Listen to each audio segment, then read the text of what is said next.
StadiumDB.com presents Euro 2028 Stadiums, UK Ireland. Welcome! You are about to see the stadiums to host the 2028 European Championships. So we will focus on the United Kingdom and Ireland. There are many unique stadiums there, so we have a lot to talk about and show you in this video. Football is coming home. Let's begin a journey through the football arenas of Ireland, England, Scotland, Wales and Northern Ireland. Aviva Stadium, capacity 51,711, Dublin. The arena is associated with two sports, football and rugby. It is Ireland's first and only UEFA Category 4 stadium. Interestingly, in 2011 it hosted the Europa League final. Even at first glance, the unusual design catches the eye. The venue is shaped like a rounded bowl with no sharp edges.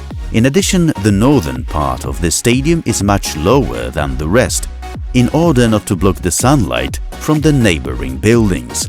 On top of that, it was Aviva Stadium that was awarded Stadium of the Year 2010, the first edition of our annual competition.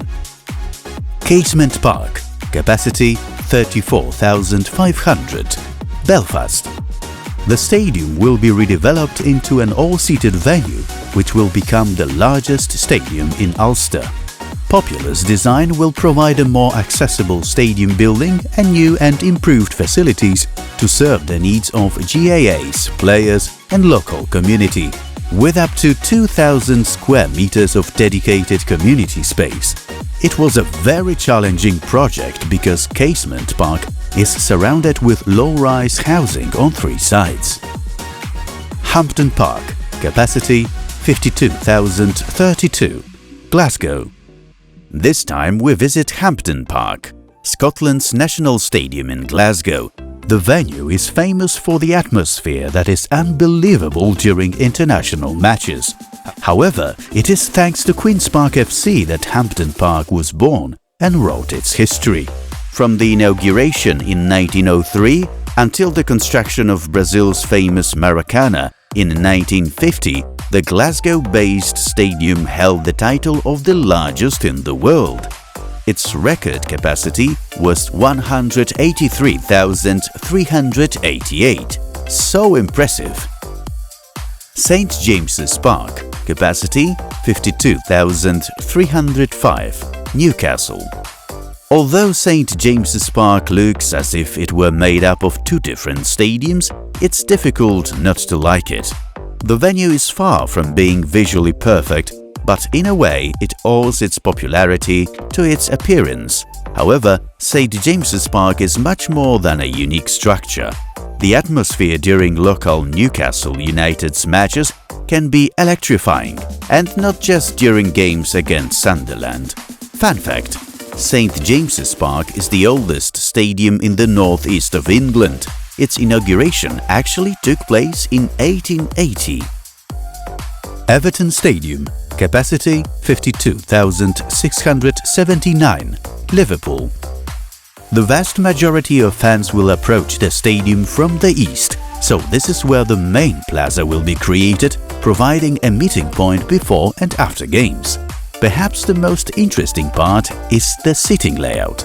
Stands were divided into 2 and 3 tiers, except for the solid single-tiered south end. All stands may be as close as 5 meters away from the field, making it a very compact auditorium for its capacity. The stadium's south and north stands are able to be converted easily to safe standing areas, at least partly. Such a move might result in capacity growing from all-seated 52,000 to 62,000 with safe standing. The second half of the stadiums is ahead of us, so this is the perfect time to like the video. Also write in the comments what stadiums are missing from the list of Euro 2028 venues. Etihad Stadium, capacity 61,000, Manchester. Remember Aguero scoring a goal against Queen's Park Rangers in the 94th minute of the match? That goal gave Manchester City their first Premier League title, and that very same goal was scored at the Etihad Stadium. It appears that the venue is set to witness many more thrilling football battles. In 2023, Manchester City presented plans to renovate Etihad. The modernization is expected to cost £300 million. The Manchester club's project includes interference not only with the stadium itself, but also with the architecture around the venue.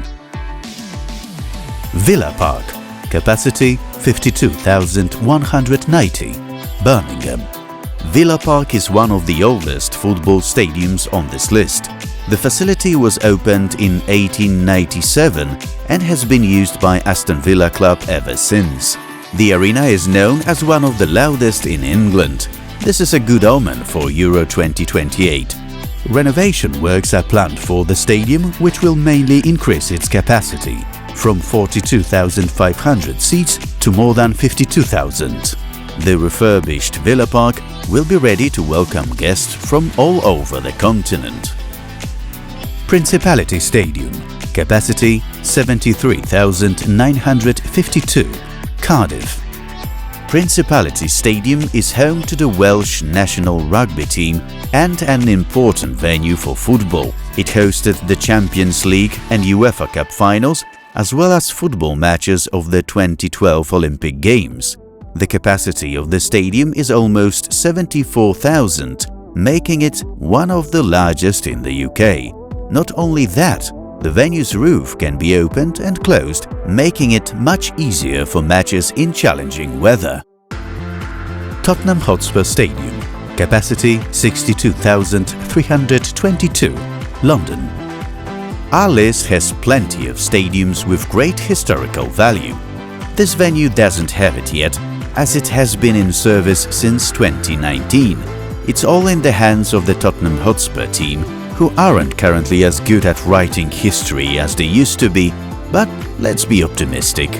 The facility applies some advanced technology, for example a movable pitch surface. The stadium is also equipped with a cooling system. It maintains a pleasant temperature on hot days and helps Spurs fans soothe their nerves after home losses. Besides, there are 4 large screens inside the arena, making an interesting addition to the matches. Wembley Stadium, capacity 90,652, London. We stay in London to visit the last stadium on our list, Wembley. It is the temple of English football and one of London's most recognizable venues. Of course, the historic arena no longer exists. It was replaced in 2007 by a venue that still functions today, being the second largest stadium in Europe. The new Wembley caused excitement before it even opened. Few remember it, but there was a time when the workers involved in the construction were betting that the venue wouldn't be ready for its opening ceremony. Things have only got more interesting since then. The new arena has already hosted the Champions League finals in 2011 and 2013, football matches at the 2012 Olympics and 7 games at Euro 2020. Wembley is not only a great story, but also a functional and modern facility. This ends our tour around the UK and Ireland's stadiums. Exceptional facilities, rich football history and people's love for the sport are just a few of the reasons why it can be considered the ideal place to hold such an event. Before you go, make sure to click on the bell, because that way you won't miss our next content, which is already in the pipeline. Thank you and see you soon!